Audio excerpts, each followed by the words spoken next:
Hello again. So we are continuing the Unit 9 here for the word formation part. Of course, you know that the word formation is related to changing some words either from being a verb to a noun to adjective or maybe adverb. It depends according to the needed and the type of the word that you have. So to start with here, the correct form of the word dismiss as a verb, this is correct. So to change it to a noun, you have no adjective for this word, but as a noun we say the word dismiss, which means to send away or to remove somebody from employment.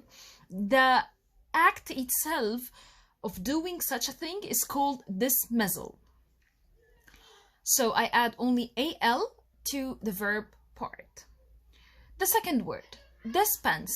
Dispense means something that like pass out something or dismiss something from the service or from the importance. So as a noun, we don't need it actually because it is a verb, and as an adjective, we say dispensable, and the opposite of it is indispensable, which is absolutely necessary. The third word, entitle. The word entitled means that you believe that one is inherently deserving of a privilege or maybe a special treatment into it. So as a noun, it is entitlement. There is no adjective for it. And then we are familiar with this word hierarchy, which is like the social hierarchy that we are having. There is no verb of it, but there is an adjective of this word, like the word hierarchical. We only add here the ICAL. And then we have an adjective, the word mature or immature. In order to have this word as a verb, there is no word in English that means a verb of being mature. We say being mature, but we don't say a verb for the word itself. But we have the noun here, maturity or immaturity. Then the word mediocre. Mediocre here as an adjective means somebody who is average, with an average quality or common quality. In order to change it to a noun, it's mediocrity. There is no verb of it.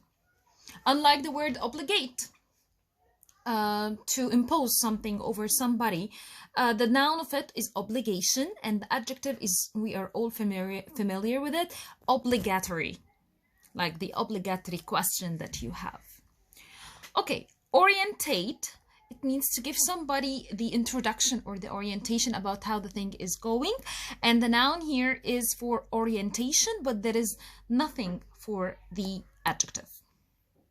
We are going to use those words into the table to apply them into the sentence here. So to start with here, where I work, there is a what structure with the manager at the top, followed by the assistant manager, and then the rest of us at various lower levels. We can find out that there is a kind of steps, or there is a kind of escalation getting from the least to the most important, or from the most important to the least important. And here the best word that can fit here is the adjective form of the word hierarchy, which is hierarchical structure. Number 2. Tom's frequent and embracing outbursts at work were a sign of his emotional what, and he was let go as a result. So the best word that can fit here is the noun form of the word mature, and the opposite of it is immature. So we are going to put it as immaturity, because here I'm having a noun and this is its own adjective. Getting to number 3. The manager has announced that there will be a 1 week what for this year's interns and new recruits. So the best answer here is going to be for the word orientation as a noun, because the manager, it seems that he is going to give an orientation. He is going to orientate people. No one is a more conscientious worker than Tony, and he has become what to the company. He becomes to be so important into this company, absolutely necessary to have him. So the word indispensable, because this is an adjective and the opposite form of dispense, which means to pass out. So it means here somebody who is really necessary. Number 5, take one look at today's celebrities and you will see that what is no impediment to the fame. The best word here is going to be for the word mediocrity here, because it is here a noun form that we are needing it, not an adjective form. Going to number 6. A medical examination before you start work is what, as it assures us that you are physically fit for the job. Here it is something important to do. It's something like obligatory, what we say. Yes. Okay, number 7. Although you have an annual leave, of 28 days, your employer may insist that you take some of your paid holiday on bank holidays. So you are entitled to have this off. The belief that you are inherently deserving of something is the word entitlement here. Number 8, and the last one in the word formation, it is claiming that what was unfair, Helen decided to take her cause to a worker tribunal. So claiming that she was sent away from work or removed from her employment in an unfair way, in injustice way. So she decided to escalate this to the jury. So it is dismissal. Let's get to the phrasal verbs, and this is one of the most interesting one that I believe that you would like. So to start with here, it's so unfair that they always saddle me. I can go out with you on Friday as I'm standing. The director was asked to step what? I'm short of cash and have fallen. Roman says he is going to settle. Sales are down and staff will be late. At 25, Max really needs to grow. Whenever he is in need, he can lean. And the choices here are down immediately, but I don't know why. Down and start a family very soon. Up and do something constructive with the boring tasks at work. Off if the downturn continues. On his parents for support. In for July, who is ill. Judy, who is ill. Behind on my rent for the first time. We can find out that some words are written in italic, as you can see here, but we need to match them properly. So we need to understand the meaning of the sentence before starting it. In number 1, there is a phrasal verb in English we call saddle me with, which means that you are giving me something difficult to deal with it. So let's try to find out here the best one that can fit with this meaning of the sentence. It's so unfair that they always saddle me. Yes, it's D. With the boring tasks at work. Saddle me with, again, it's giving something difficult to deal with. Number 2. I can't go out with you on Friday as I am standing. What here? When I'm saying standing in for somebody or for something, yeah, it means that I'm taking his or her place. So the best answer goes here for, yes, it's G. So I say, I can't go out with you on Friday as I'm standing in for Judy, who is ill. Number 3. The director was asked to step. Okay, when we are saying the word step as a phrasal verb, we say step down, which means to resign. So let's just try to find it here. Yes, it's A. So step down immediately, but I don't know why. So number 3 is going to mean here that the director resigned immediately, but nobody knows the reason. Going to number 4. I am short of cash and have fallen. What? Usually, when we have the word fallen, I say fallen behind with, which means that you fail to keep up with certain circumstances. You fail to cope up with it. So the best answer is going to be for H, which is behind on my rent for the first time. I couldn't pay it. In number 5, Roman says he is going to settle. Usually when we say the word settle, I say settle down. Settle down means that you begin to live a steady life, that you would like to create something in it more in a quiet way. So to get married and have children, like that. So the best answer here, the best answer goes for B. For B, yes, down and start a family very soon. Number 6. Sales are down and staff will be laid. Okay. Laid as a phrasal word, we say here, for example, laid off if the downturn continues. So laid off to stop or to slow down. So here it's going to be for E. Number 7, at 25, Max really needs to grow. Grow what? Of course, to grow up and do something constructive. Grow up here means to behave in a more mature way. The last one, whenever he is in need, he can lean. We say, lean on me. Yes, depend on somebody. So we say here, whenever he is in need, he can lean on his parents for support. So we are done with page 129. Let's go to the final page of the vocabulary here. It's going to be for the collocation and expression part. Okay, so in this part, actually, you have some words that we use them as an expression. So let's start with here.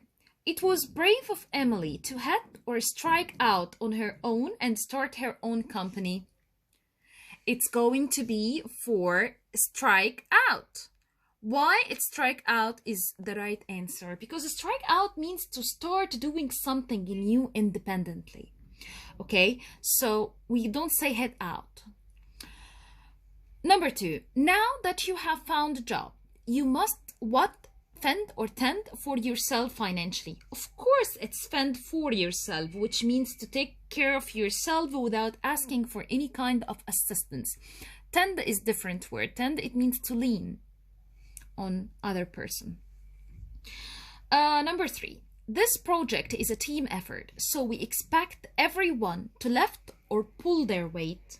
We always say when we are having a team and we would like to divide the share of work in a fair way, pull their weight, which means to do your fair share of work in a team. Number 4, we will need to what? Burn or light the midnight oil in order to make it tomorrow's deadline. It's an expression in English. We always say that burn the midnight oil, which means to read or work into the night to be ready by the next day. Number 5, the poor interns, they were pushed or thrown in at the deep end on their first day.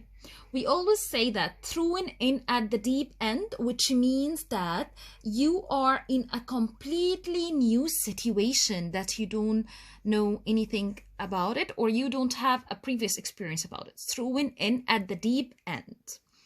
Number 6, you seem to know what you're doing, so I will leave you to your own devices or methods. Also, this is an expression in English. We say that leave you to your own devices, which means to allow somebody to do what he wants without being controlled. Number 7, James isn't ready to take on responsibility. He is still wet behind the head or ears. Collocation in English, we said wet behind the ears, which means that immature or lack of experience. Number 8, having proved her ability, May was given a free or full hand by her manager. It's free hand. She is allowed to do many things. Okay, so getting to the last exercise here, it's also related to the collocation and the expression parts.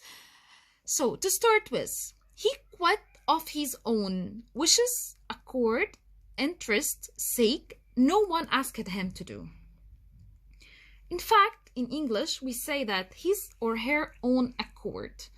So the best answer would be for accord, which means that to do something because you want to do it. Nobody asked you to do it. So number 2, it's up to you what you do. Do as you see suitable, clear, right, or fit. Also in English, we always say that do as you see fit. See fit, we say this, which means to do something you see important or necessary, or it's depend on your understanding of the situation. Number 3, I am not at liberty, leisure, well, ease to give you that information. Of course, I am not at liberty to, which means that I'm not allowed to. Number 4, I was a bunch, bundle, bale of nerves on my first day at work. Also here, it's the same collocation expression that we use, bundle of nerves, which means that I'm extremely anxious about something. Number 5, he stated, declared, insisted, claimed, credit for work others had done. This is also an expression that we use. We say that he claimed the credit for. Claim the credit means that he is having the responsibility to do something, or the authority and the credit of doing something. So we say claim the credit. Number 6, my uncle pulled some strings, plugs, punches, stakes, and got me a job. When we are expressing something about people who are using power or their influence, their relationship, those important people over others, when they are using their powers over the other people in order to do whatever they want, we say that pulled some strings. Number 7, she just doesn't seem able to hold up or hold off or hold down or hold back a job. Doesn't seem here is a negative meaning, so it means hold down a job, which means that she cannot hold the responsibility of having a job. Now for the last one, sailing solo around the world was no mean deed or feat or step or act. Also in English, we say that no mean feat, which means that to be considerably great or difficult or noteworthy achievement. So I believe that I have explained right now the whole unit of flying the nest. I hope that you could understand everything clearly. Please don't hesitate. If you have any kind of question that you would like to ask me, I would be ready to answer you at any time. Thank you so much for your listening, and please stay safe.